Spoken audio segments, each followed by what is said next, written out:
And joining us now on the line from San Diego, California, Jeffrey Kopstein. He is the director of the Center for European, Russian, and Eurasian Studies at the University of Toronto. And as I welcome you to the program, Jeff, I know many of our viewers will be asking themselves, if he's a U of T guy, what's he doing out there in California? So remind us.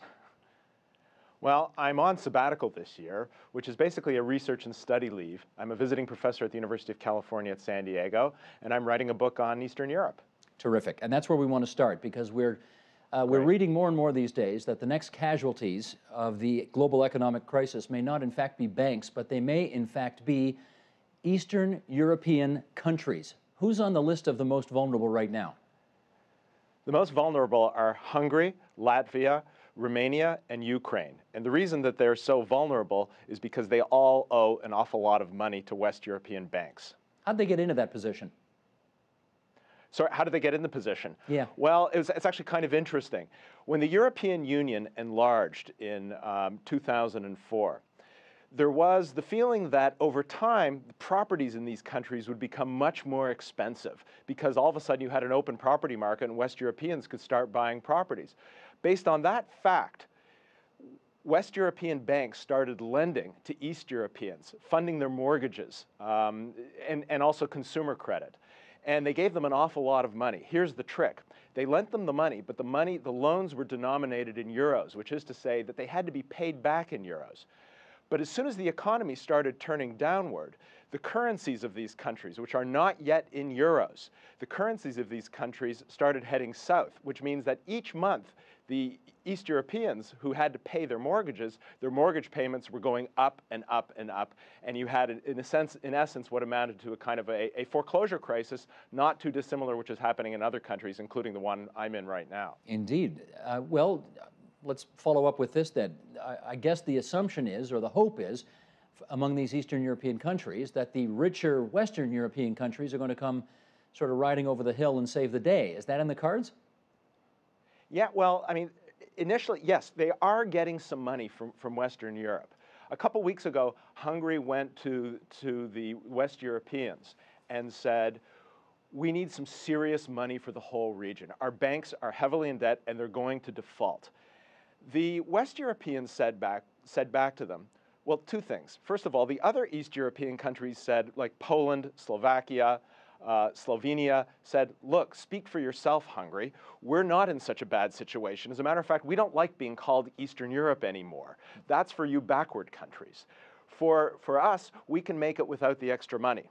At that point, the West Europeans said, well, we're going to give money to Eastern Europe. We're going to give it, and this was not an unsensible thing to say, we're going to give it on a case-by-case basis. That is, if Hungary needs some extra money, they've guaranteed Hungarian banks with $20 billion.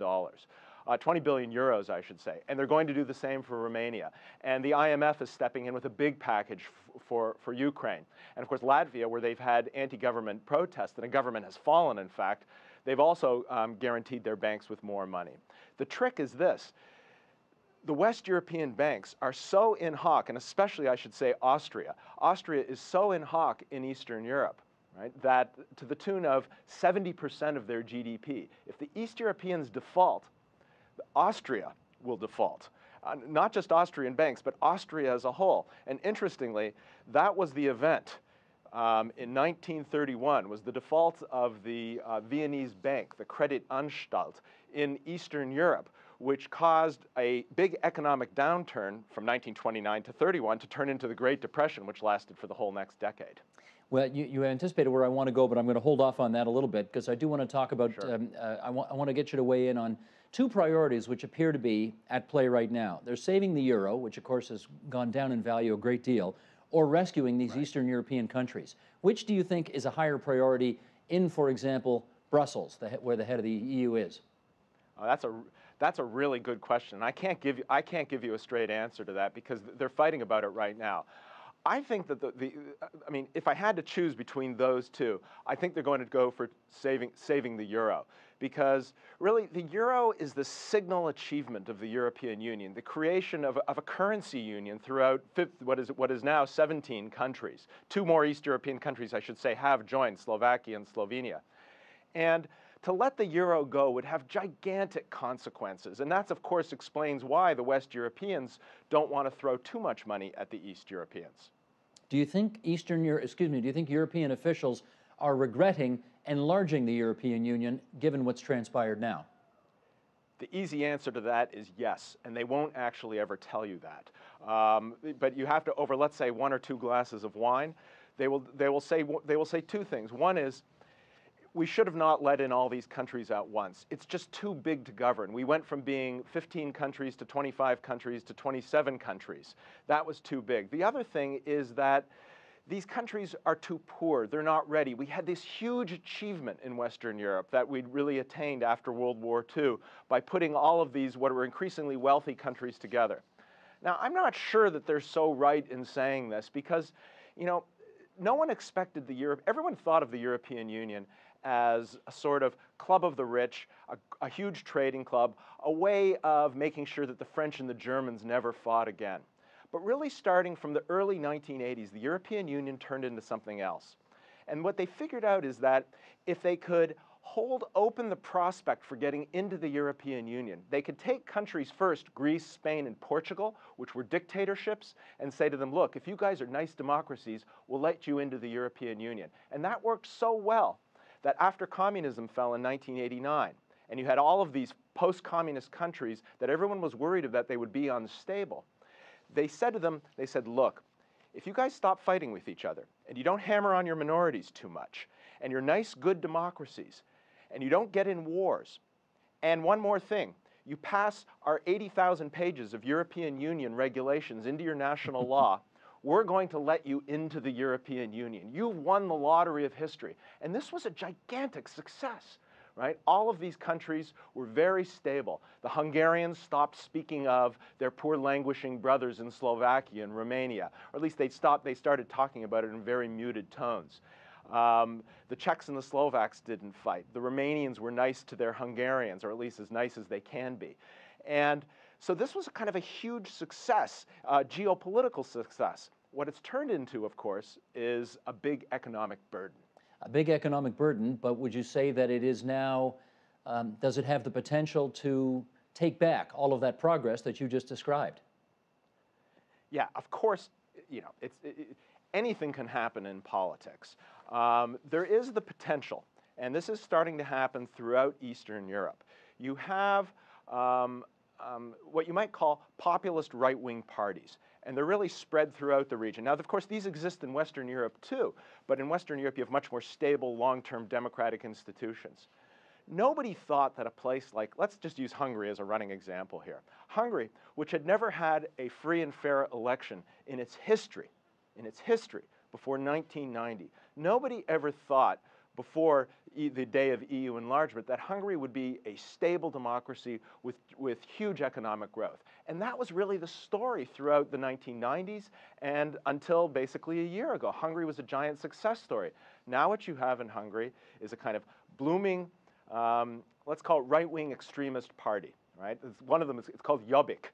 And Jobbik has a good chance of winning a seat in the upcoming EU parliamentary elections. They've already they've already done very well in local elections within Hungary. They could do very well at the European level, which is really strange because they're a deeply anti-European and anti-foreigner party, but they just want to use this in order to get into power. And you have these kinds of parties spread throughout the region. And the big danger, of course, is that democratic institutions become unstable, which we know did happen before World War II. Well, in fact, it goes further with Hungary's prime minister because he used the expression "a new Iron Curtain" when talking about the current economic circumstances. What did you think when you heard that expression used?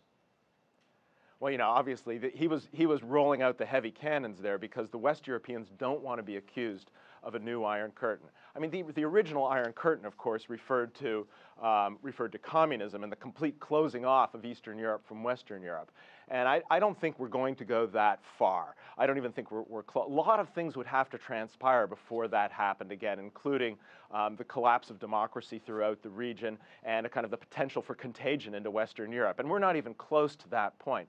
But what is true is that at the core of the European Union lies a kind of an agreement. And the agreement is one of solidarity. And let me explain what I mean by that.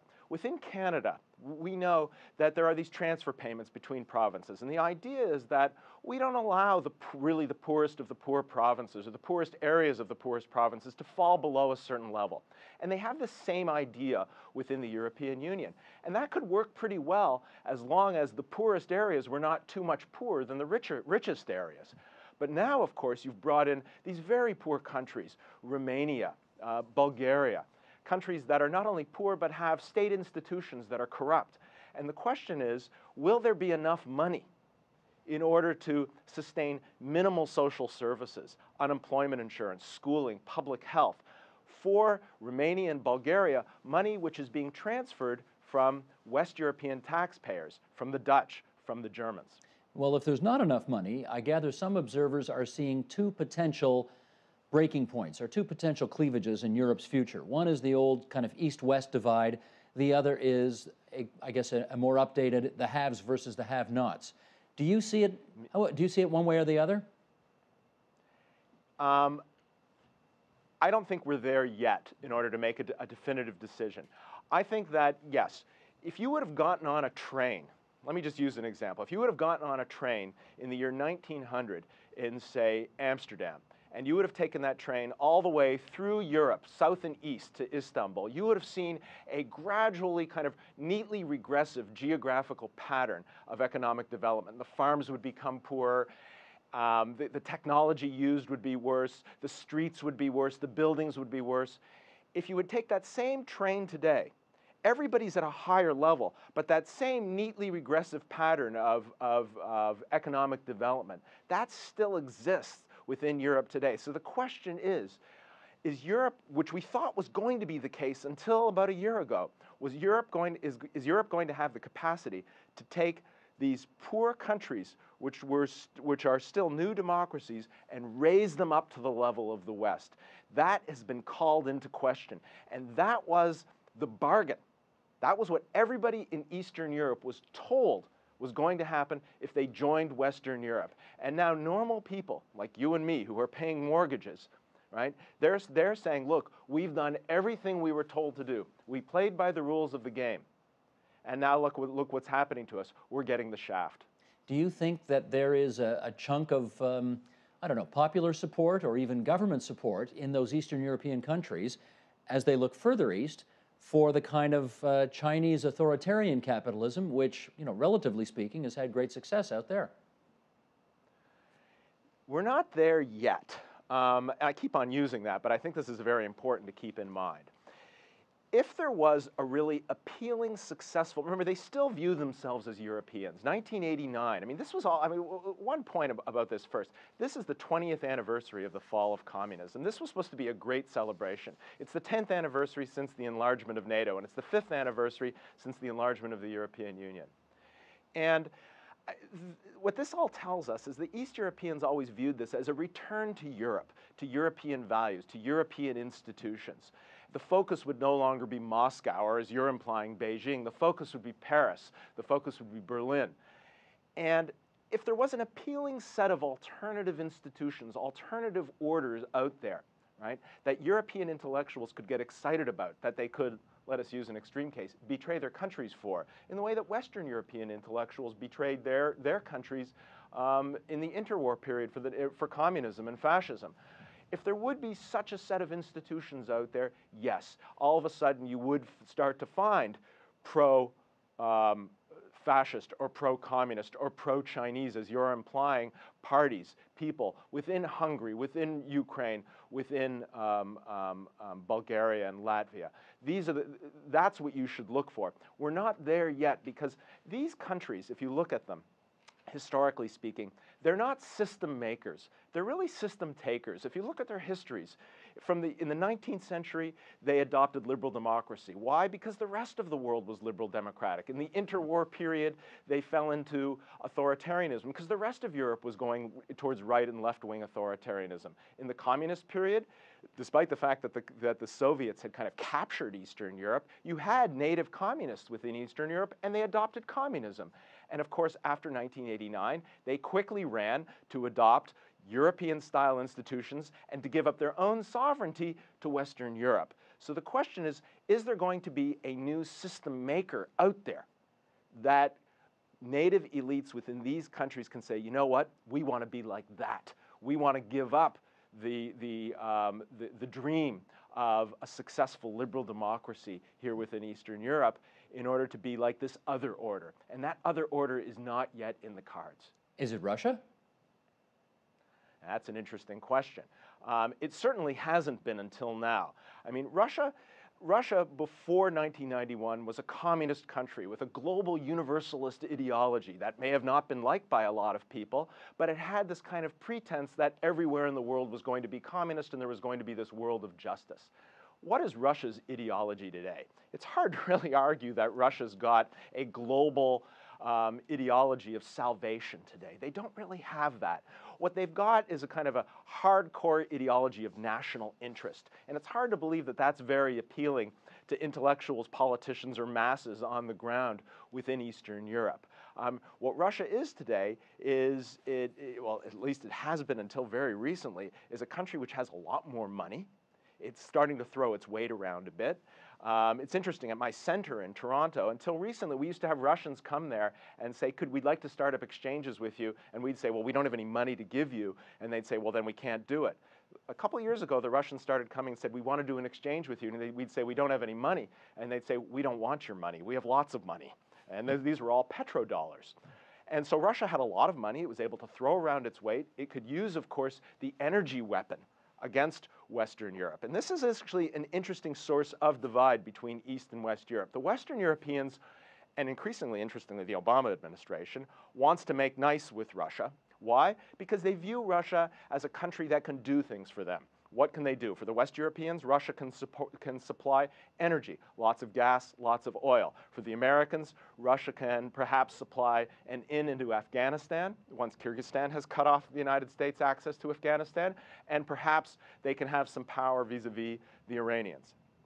For the East Europeans, they view Russia still today as a source of deep threat.